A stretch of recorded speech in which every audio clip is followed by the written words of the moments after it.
Welcome to Brain Vision. Okay. In this problem, we have an electron and a positron annihilating to form a photon with considerable energy in an annihilation reaction. We're being asked to find the total kinetic energy of the two particles before colliding and annihilating. We're asked for the energy of the resulting photon, E sub lambda, and we're asked for the wavelength of the resulting photon. For this problem, we really only need to do some basic conservation of energy. We need to know the kinetic energy is obviously related to the mass and the velocity of the particles, proportional to their mass and the square of their velocity. We need to know the rest mass, E equals mc squared. And of course, we need to know the energy of a photon as a function of its wavelength. So some constants we'll need for this problem. We'll need the speed of light, 3 10 to the 8 meters per second. We'll need Planck's constant, which I'm going to express in terms of electron volts as 4.136 times 10 to the negative 15 electron volts seconds. And of course, the mass of the electron, which is 9.1 times 10 to the negative 31 kilograms. So the way we'll proceed is we'll first calculate the kinetic energy, simply. Then we will add up the total energy due to kinetic and rest energy to get the total energy that will be supplied directly to the photon.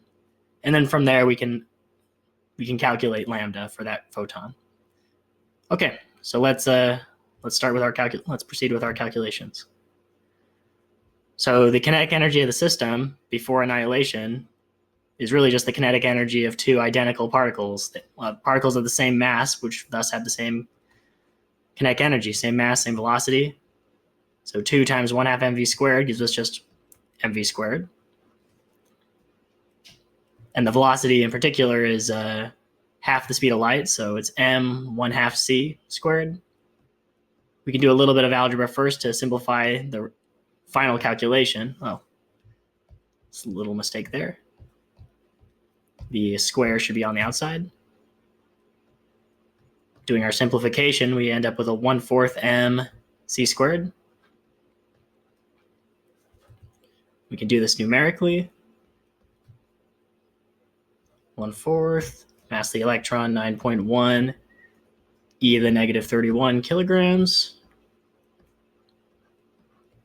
3 times 10 to the 8 meters per second squared. And this will come out to be about 2.04 e to the negative 14 joules. So joules aren't actually that helpful for us in this problem. It'd be much more natural to use electron volts because we're dealing with energies comparable to electron volts, less comparable to joules.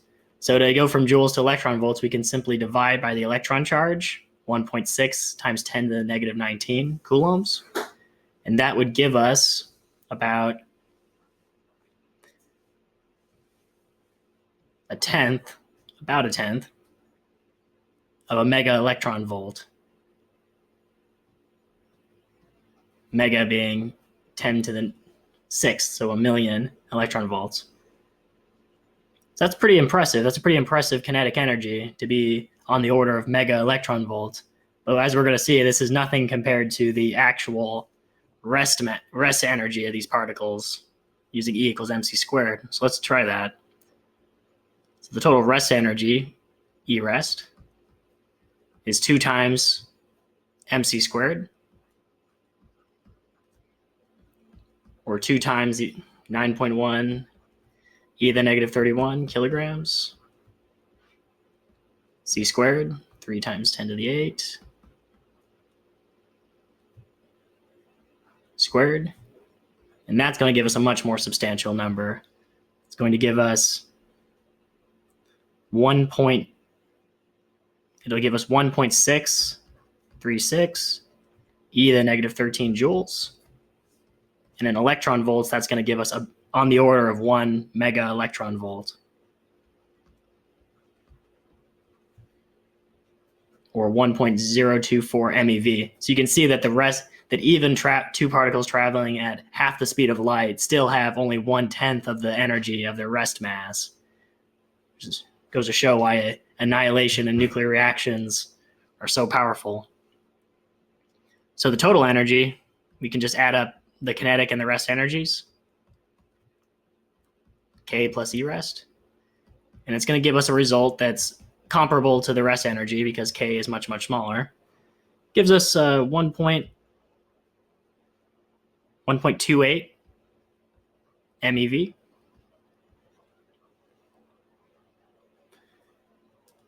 So here's an important result. Total energy. Because the particles completely annihilate, we know that all of that energy is going to go into the energy of the photon because there's no other place where it can go. So this is going to be the energy of our resulting photon, 1.28 mega electron volts. This is an extremely powerful photon. Now, because we know that the energy of a photon is inversely proportional to its wavelength, since E is so enormous, we know that lambda has to be some very, very small number. So it has to be a very, very small wavelength. So lambda, solving for lambda, it'll be hc over the energy of the photon, which is 1.28 electron volts.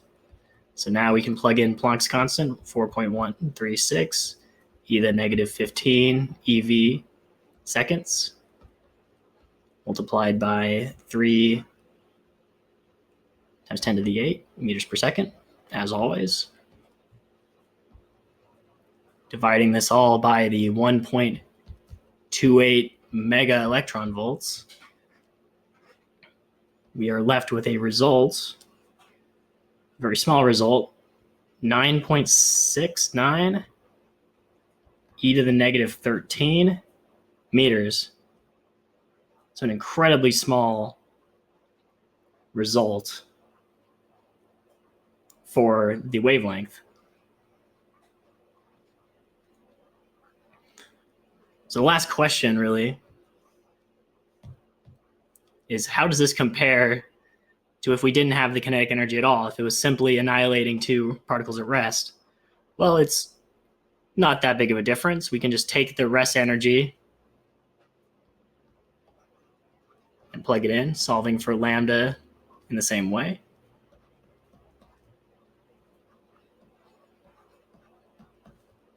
This time we use the rest energy. So we'd have hc over 1.024 MeV. And after doing this, we would end up with a lambda of 1.21 e to the negative 12. So this is the rest version. And by adding some kinetic energy, we ended up with 9.69 e to the negative 13.